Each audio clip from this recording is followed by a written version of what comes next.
എല്ലാവർക്കും നമസ്കാരം. Daily Hindu news റിവ്യൂയിലേക്ക് സ്വാഗതം. ആദ്യത്തെ ന്യൂസ് എന്ന് പറയുന്നത് 86% polling in Tripura amid sporadic violence. Violent ആയിട്ടുള്ള ആക്ടിവിറ്റീസ് റിപ്പോർട്ട് ചെയ്തിട്ടുണ്ട്. എന്നാലും ത്രിപുരയിൽ 86% പോളിംഗ് നടന്നു എന്ന് പറയുന്നത് ത്രിപുര ഇലക്ഷൻ നടന്നുകൊണ്ടിരിക്കുകയാണ്. മാർച്ച് 2-നാണ് അതിൻ്റെ റിസൾട്ട് പ്രഖ്യാപിക്കുന്നത്. വോട്ടെണ്ണൽ നടക്കുന്നത് മാർച്ച് 2-നാണ്. Sporadic incidence of violence alleged booth jamming and intimidation marred the election to the 60-മെമ്പർ ത്രിപുര അസംബ്ലി ഓൺ തേഴ്സ്ഡേ. 60-മെമ്പർ അസംബ്ലിയാണ് ത്രിപുരയിൽ. 86% ആൾക്കാർ വോട്ട് ചെയ്യുന്നതെന്ന് പറഞ്ഞു. വോട്ടേഴ്സ് ലിസ്റ്റ് എന്ന് പറയുന്നത് over 86% of the 28.14 lakh voters exercise their franchise as per the provisional data at 11:30 PM. അപ്പോൾ എന്താണ്, 28.14 ലക്ഷം വോട്ടേഴ്സ് ഉണ്ടായിരുന്നതിൽ 86% പേരും വയലൻസ് ഉണ്ടായിട്ടും അമിഡ് സ്പൊറാഡിക് വയലൻസ് എന്ത് ചെയ്ത് വോട്ട് ചെയ്യാൻ വന്നു അല്ലെങ്കിൽ വോട്ട് ചെയ്തു എന്നതാണ് ആദ്യത്തെ ന്യൂസ്. രണ്ടാമത്തേത് state must pay part of MGNREGS wages cess union minister. Union minister എന്താ പറഞ്ഞിരിക്കുന്നത്? Mahatma Gandhi national rural employment guarantee സ്കീമിൻ്റെ ഒരു പോർഷൻ സ്റ്റേറ്റും കൂടെ ഷോൾഡർ ചെയ്യണമെന്നാണ് പറഞ്ഞിരിക്കുന്നത്. അതായത് സംസ്ഥാനം കൂടി വഹിക്കണം എന്ന് പറയുന്നു. അപ്പോൾ MGNREGS ബന്ധപ്പെട്ട് ഒരു ഇമ്പോർട്ടൻ്റ് ആയിട്ട് കാര്യം എന്ന് പറയുന്നത് ആപ്പ് ബേസ്ഡ് ആയിട്ടുള്ള അറ്റൻഡൻസ് ആണ്. അതിനെക്കുറിച്ച് ചോദിച്ചപ്പോൾ മന്ത്രി വീണ്ടും പറഞ്ഞു ഈ കംപ്ലയൻസുമായി ബന്ധപ്പെട്ട് നമുക്ക് കാര്യങ്ങൾ ഡൈല്യൂട്ട് ചെയ്യാൻ പറ്റില്ല എന്ന് പറയുന്നു. അപ്പോൾ ഇതിൽ എഴുതിയിരിക്കുന്നതാണ് asked about the ongoing dharna by MGNREGS workers at the Jantar Mantar demanding withdrawal of mobile phone app based attendance capturing system. Minister reiterated that the government cannot compromise on transparency. സുതാര്യതയിൽ നമുക്ക് കോംപ്രമൈസ് ചെയ്യാൻ പറ്റില്ല, വളരെ ട്രാൻസ്പെറൻ്റ് ആയി നടക്കണം. അപ്പോൾ എന്താണ് ഈ ആപ്പ് ബേസ്ഡ് അറ്റൻഡൻസ് എന്ന് പറയുന്നത്? ഒരു ആപ്പിൽ ഇവരുടെ അറ്റൻഡൻസ് രേഖപ്പെടുത്തലാണ്. അതിൻ്റെ ഒരു പ്രശ്നം എന്ന് പറയുന്നത്, ഡീമെറിറ്റ് എന്ന് പറയുന്നത്, ഒന്ന് ഇവർക്കൊരു പെർമനൻറ്റ് ടൈമിംഗ് ഇല്ലാത്തൊരു ജോലിയാണ് ഈ തൊഴിലുറപ്പ് എന്ന് പറയുന്നത്. അപ്പോൾ ആ ഒരു MGNREGS സ്കീം ഇംപ്ലിമെൻറ്റ് ചെയ്യുന്ന സമയത്ത് ഉദ്ദേശം തന്നെ ഫ്ലെക്സിബിലിറ്റിയാണ്, അവർക്ക് പറ്റുന്ന സമയം ചെയ്യാന്നുള്ളതാണ്. പക്ഷേ ഒരു ആപ്പ് ബേസ്ഡ് ആയിട്ടുള്ള അറ്റൻഡൻസ് എന്ന് പറയുന്നത് ഈ അറ്റൻഡൻസ് എടുക്കുന്ന സമയത്ത് അവർ പ്രസൻ്റ് ആയിരിക്കണം. ഇവരൊരു ഫ്ലെക്സിബിൾ ടൈമിങ്ങിൽ ജോലി ചെയ്യുന്ന ആൾക്കാരാണ്.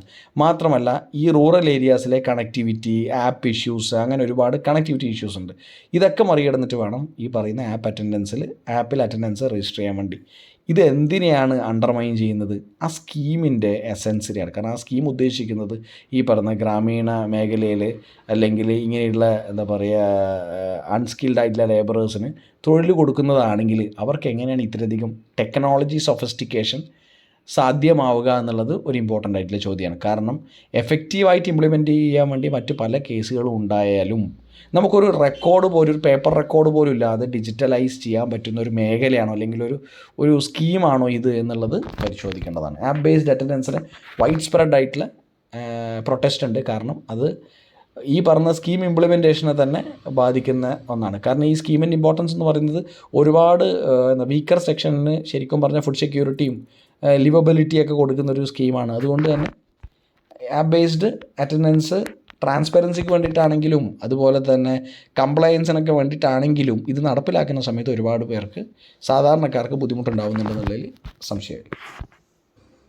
2023 ഇന്ത്യയാണ് G20 പ്രസിഡൻസി എന്ന് എല്ലാവർക്കും അറിയാമല്ലോ. അപ്പോൾ 2023 is a significant year. Delhi police must stay alerted for G20 summit. Home minister പറഞ്ഞിരിക്കുന്നത് ഡൽഹി പോലീസ് വളരെ അലർട്ടായിരിക്കണമെന്നാണ്. 2023 ഇന്ത്യ G20 പ്രസിഡൻസി ഏറ്റെടുത്ത വർഷമാണ്. Delhi police playing an active role in planning security for foreign dignitaries. Union home minister under prime minister leadership centre intends to make radical changes to IPC, CRPC and evidence act in the coming days. അപ്പോൾ ഇങ്ങനെയുള്ള നിയമങ്ങളിലൊക്കെ വ്യത്യാസം വരുത്തുമെന്നാണ്.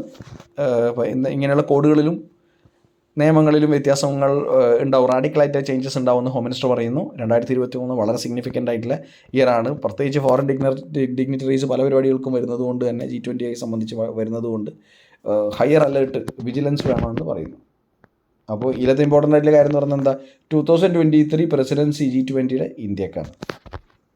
ഈ editorial പറഞ്ഞിരിക്കുന്ന കാര്യം എക്കോണമിയുമായി ബന്ധപ്പെട്ട കാര്യമാണ്. ഇത് തന്നെയാണ് കഴിഞ്ഞ 3 ദിവസമായിട്ട് RBIൻ്റെ മോണിറ്ററി പോളിസി ആയിട്ടും അതുപോലെ തന്നെ നമ്മുടെ റീറ്റെയിൽ ഇൻഫ്ലേഷനുമായി ബന്ധപ്പെട്ടും ഒക്കെ പറഞ്ഞിരിക്കുന്നത്. അതുമായി ലിങ്കേജ് ഉള്ള ഒരു എഡിറ്റോറിയലാണ്. ഇത് shuffling feet navigating foreign trade dynamics reads sharper policy responses എന്ന് പറയുന്നത്. അപ്പോൾ അപ്പോഴും നമ്മൾ പറഞ്ഞു ഇൻഫ്ലേഷൻ ടാർഗറ്റ് ചെയ്യാൻ വേണ്ടി policy measures നന്നായിരിക്കണം.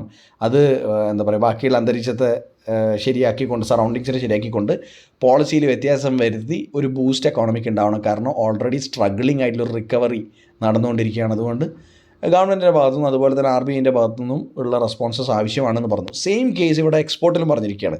India's goods export, a key driver of its growth impulses and a major job creator, got off to a disappointing start in 2023. Merchandise shipments fell 6.6% year on year to 32.91 billion in January. അപ്പോൾ ഇതിലൊരു contracting ആയിട്ടുള്ള face, അതായത് ചെറുതാവുന്ന ഒരു അവസ്ഥയുണ്ടെന്ന് പറയുന്നു. ഏതിൻ്റെ വോളിയമാണ് ഈ പറഞ്ഞ India's goods export ഇന്ത്യക്കൊരു job ക്രിയേറ്ററും അതുപോലെ തന്നെ മറ്റ് സാധ്യതകളും ഉണ്ടാക്കുന്ന ഒരു കാര്യമാണ്. ഒരു ഗ്രോത്ത് ഇമ്പൾസും പ്രൊവൈഡ് ചെയ്യുന്നതാണ്. പക്ഷേ എന്താണ്, ഇയർ ഓൺ ഇയർ കഴിഞ്ഞ വർഷത്തേത് വെച്ച് നോക്കുമ്പോൾ എത്ര താഴെ പോയി എന്നാണ് പറഞ്ഞിരിക്കുന്നത്. മെർക്കൻഡൈസ് ഷിപ്മെൻറ്റ്സ്, ഗുഡ്സ് എക്സ്പോർട്ട്, ഗുഡ്സിൻ്റെ കയറ്റുമതി 6.6% കുറഞ്ഞു എന്ന് പറയുന്നു. അപ്പോൾ ഇതിൽ കണക്കുകളാണ് പറയുന്നത്. കഴിഞ്ഞ വർഷവും അതുപോലെ തന്നെ ഈ വർഷം ഉണ്ടായ വ്യത്യാസങ്ങൾ എന്താണ്, ഈ പറഞ്ഞ സാധ്യത, ഈ പറഞ്ഞ ഗ്ലോബൽ ഡീഗ്രോത്ത് സംഭവിച്ചാൽ ഉണ്ടാവുന്ന പ്രശ്നങ്ങൾ എന്തൊക്കെയാണ്. പിന്നെ അതുപോലെ തന്നെ എക്സ്പോർട്ടേഴ്സ് വളരെ ക്ലോസ് ആയിട്ട് കാര്യങ്ങൾ നോക്കണമെന്നു, അതായത് that exporters keep closer tabs on developments in different markets to avoid being demotivated is also a spot on.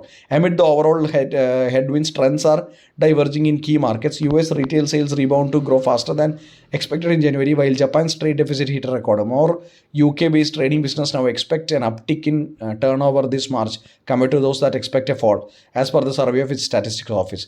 In industry bodies and the government must work in tandem to tap shrinking opportunities better and help exporters move across this river of uncertainty by feeling the pebbles along the way. അപ്പോൾ editorial പറയുന്നത്, ഈ പറയുന്ന government അതുപോലെ തന്നെ policy മേക്കേഴ്സും അതുപോലെ ഇതുമായി ബന്ധപ്പെട്ട സ്റ്റേക്ക് ഹോൾഡേഴ്സും എക്സ്പോർട്ടേഴ്സിന് ഒരു കൺഡ്യൂസീവ് ആയിട്ടുള്ള റോബസ്റ്റ് ആയിട്ടുള്ള ഒരു എൻവയോൺമെൻറ്റ് ഉണ്ടാക്കി കൊടുക്കണം. അവർക്ക് ഈ പറയുന്ന അൺസർട്ടനിറ്റി, ഇപ്പോൾ ഉള്ള അനിശ്ചിതത്വം എന്ന് പറയുന്നത് ശരിയാക്കി മുമ്പോട്ട് പോകാനും കോൺഫിഡൻസിൽ കാര്യങ്ങൾ നീക്കാനും പറ്റണം. കാരണം എക്സ്പോർട്ട് ഇൻഡസ്ട്രി എന്ന് പറയുന്നത്, ഗുഡ്സ് എക്സ്പോർട്ട് എസ്പെഷ്യലി നമുക്ക് ജോബ് ക്രിയേറ്ററാണ്, അതുപോലെ തന്നെ ഗ്രോത്ത് ഇമ്പൾസസ് ഉണ്ടാക്കുന്ന, ഗ്രോത്തിനെ മോട്ടിവേറ്റ് ചെയ്യുന്ന ഒരു ഫാക്ടറാണ്. അതുകൊണ്ട് പോളിസി മെഷേഴ്സ് അതിന് ട്യൂൺ ആയിരിക്കണം, ഇൻ ടാൻഡം ആയിരിക്കണം എന്ന് പറയുന്നു. പിന്നെ ഒരു ന്യൂസ് എന്ന് പറയുന്നത് 12 cheetahs from South Africa likely to reach India today. അപ്പം 12 ചീറ്റാസ് വരെയാണ്. 12 cheetahs are coming to India from South Africa. അപ്പോൾ കഴിഞ്ഞ സെപ്റ്റംബറിൽ ഏത് രാജ്യത്തു നിന്നാണ് വന്നിരുന്നത്? നമീബിയ എന്നാണ് വന്നിരുന്നത്. അടുത്തത്, India accounts for 52% of world's new leprosy patients. വളരെ അലാമിംഗ് ആയിട്ടുള്ള കാര്യമാണ്. ലെപ്രസി ഇന്ത്യയിൽ 52% മൊത്തത്തിലുള്ള പേഷ്യൻസ് ഇന്ത്യയിൽ നിന്നാണെന്ന് പറയുന്നു. മൊത്തം ലെപ്രസി എഫക്റ്റഡ് ആയിട്ടുള്ള ആൾക്കാരിൽ 52% ഇന്ത്യയിൽ നിന്നാണെന്ന് പറയുന്നത്. India accounts for 52% of the world's new leprosy patients. പുതിയ ലെപ്രസി പേഷ്യൻസിൻ്റെ കാര്യമാണ് പറയുന്നത്. 12 ചീറ്റാസ് എവിടെ നിന്നാണ് വരുന്നത്? സൗത്ത് ആഫ്രിക്കയിൽ നിന്നാണ്. എങ്ങോട്ടാണ് വരുന്നത്? Kuno Palpur wild life tiger റിസർവാണിപ്പോൾ.